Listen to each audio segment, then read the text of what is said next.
자, 오늘의 시사평론, 시사평론가 리엘 파트너스의 이승기 변호사 연결합니다. 자, 이승기 변호사님 안녕하십니까?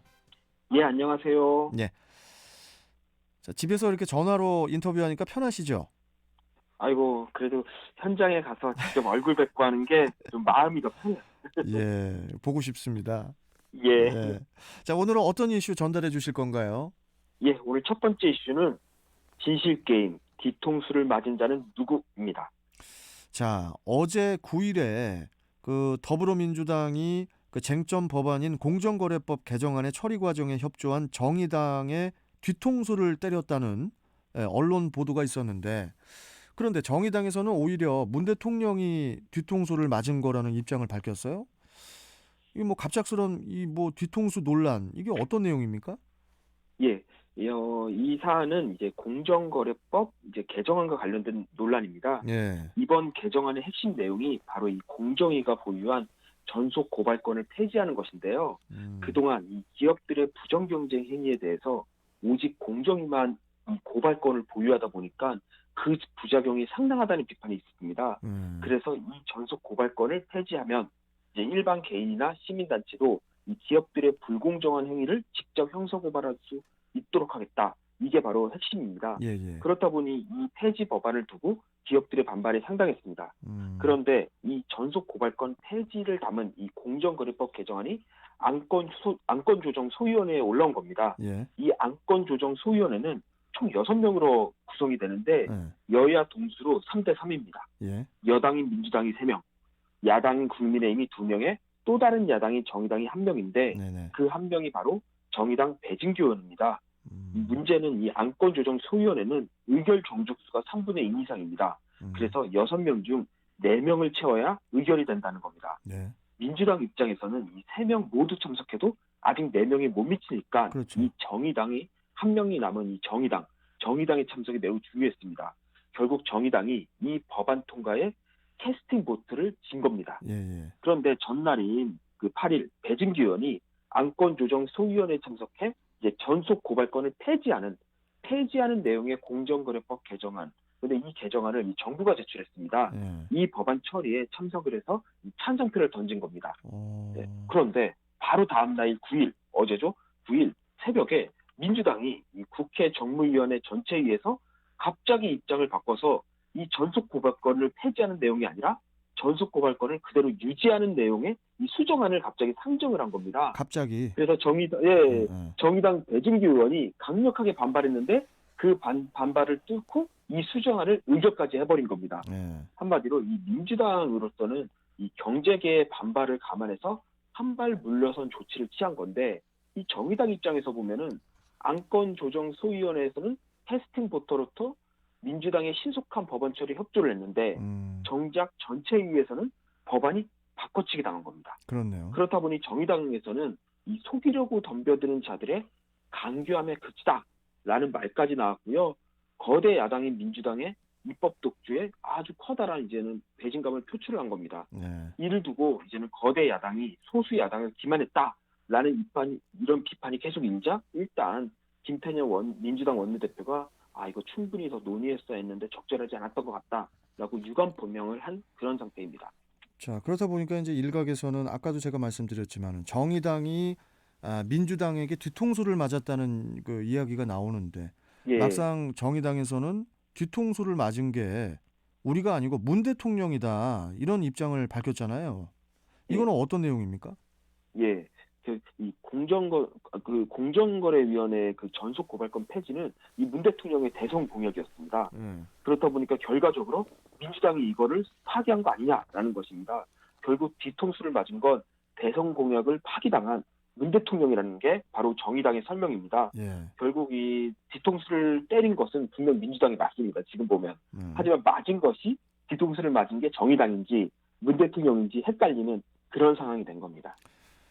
그런데 민주당 안에서도 이번 공정거래법 개정안을 두고 또 뭐 좀 말이 많습니다. 예, 맞습니다. 한마디로 개혁 입법으로 볼 수 없다라는 겁니다. 당초 전속 고발권 폐지를 내용으로 하는 이 정부안보다도 훨씬 후퇴한 법안이라는 건데요. 민주당의 전통적인 지지 기반이 이제는 진보적인 시민단체나 노동자들의 이익에 배치된다는 겁니다. 그래서 음, 향후 이 부분은 아마 민주당 내에서도 계속 논란이 될 것으로 보입니다. 알겠습니다. 자, 계속 좀 지켜보고요. 자, 다음 이슈 예, 전해주시죠. 예. 다음 이슈는 양육비 미지급 부모 실명 공개의 형사처벌까지입니다. 자, 어제 9일에 국회 본회의에서 그 양육비 이행 확보 및 지원에 관한 법률, 그러니까 이른바 이제 양육비 이행법이라고 하죠. 이 양육비 예, 이행법 일부 개정 법률안이 이제 통과가 됐는데 이제 양육비를 주지 않는 사람은 형사처벌까지 가능하다고 합니다. 예, 이 부분 좀 간단하게 좀 설명 부탁드리겠습니다. 예. 이번 개정안에 따르면 먼저 가정법원에서 이 감치 명령을 받은 양육비 채무자가 다시 1년 내에 돈을 주지 않으면 1년 이하 징역에 처하거나 1,000만 원 이하의 벌금을 물릴 수 있도록 했습니다. 예, 다만 피해자가 처벌을 원치 않으면 뭐 이렇게 검찰이 공소 제기를 할 수 없도록 한 내용도 포함했고요. 음, 그리고 양육비를 받지 못한 이 양육권자가 신청하면 여가부가 인터넷상에 이 채무자, 그러니까 양육비를 주지 않은 사람의 신상 정보를 공개할 수도 있도록 했습니다. 예, 그런데 무조건 신상이 공개되는 게 아니라요. 먼저 양육비 미지급자에게 3개월 이상의 소명 기회가 주어집니다. 예, 그리고 그 소명이 타당한지 여부에 대해 양육비 이행 심의위원회가 심의를 하게 되고요. 거기서 뭐 공개가 결정이 된다면 해당 부모의 실명, 나이, 직업, 양육비 채무액, 그리고 주소, 그리고 사는 곳의 건물 번호까지 모두 공개가 되는 겁니다. 예, 또한 여가부 장관은 이 위원회의 심의 의결을 거친 뒤 이제 법무부에 채무자의 그러니까 양육비를 안 준 사람의 출국 금지를 직권으로 요청할 수도 있습니다. 예. 그런데 이 출국 금지 명령은 채무자가 양육비를 지급했거나 재산을 압류당한 뒤에는 해제가 되는 거고요. 그런데 일단 출국 금지 이 조항은 이 출입국 관리법도 함께 개정이 돼야 되는데 지금 법사위에 상정돼서 심의 중입니다. 그런데 법안 통과가 이렇게 보여서 이제 출국 금지까지도 가능하게 된 겁니다.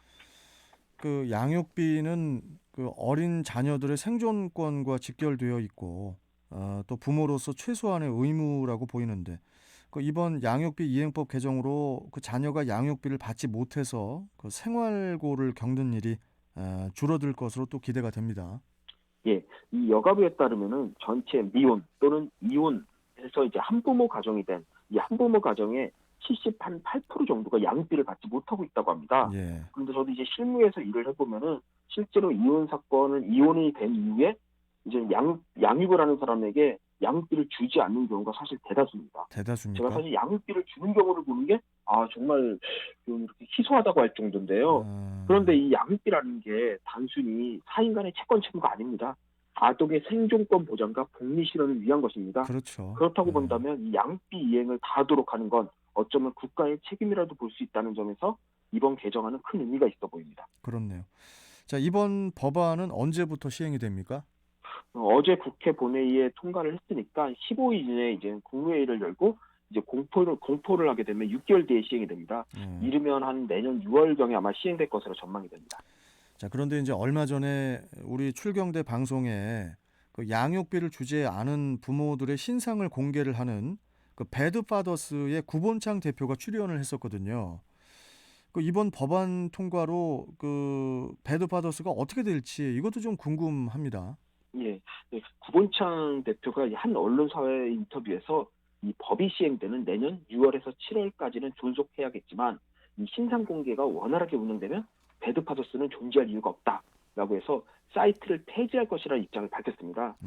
사실 이 배드파더스는 이 사적인 집단입니다. 예, 이 예. 국가의 공권력도 아니고 또 공권력의 위임을 받은 것도 아닌데 일반 국민들의 신상을 뭐 그것이 아무리 양육비를 안 주는 나쁜 부모라 할지라도 이를 일방적으로 공개하는 건 사실 문제의 소지가 좀 있습니다.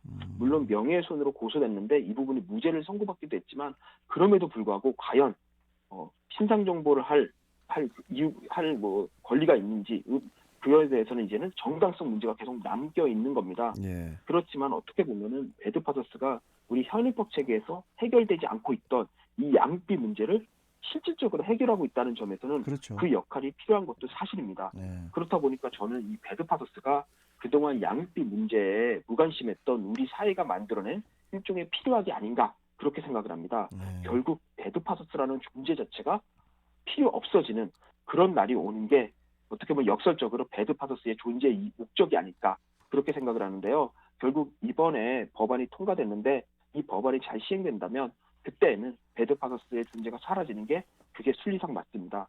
그런 의미에서 배드파더스가 아주 우리 사회에 큰 역할을 한 것도 맞고 또 배드파더스가 아름답게 정말 아름다운 퇴장을 하는 것도 맞다고 그렇게 보입니다. 그러니까 이제 세상에 이제 좀 나쁜 아빠들이 없어져야 돼요, 점점. 예, 예. 자, 오늘 말씀 잘 들었습니다. 고맙습니다. 예, 감사합니다. 예. 자, 시사평론가 리얼 파트너스의 이승기 변호사와 함께 했습니다.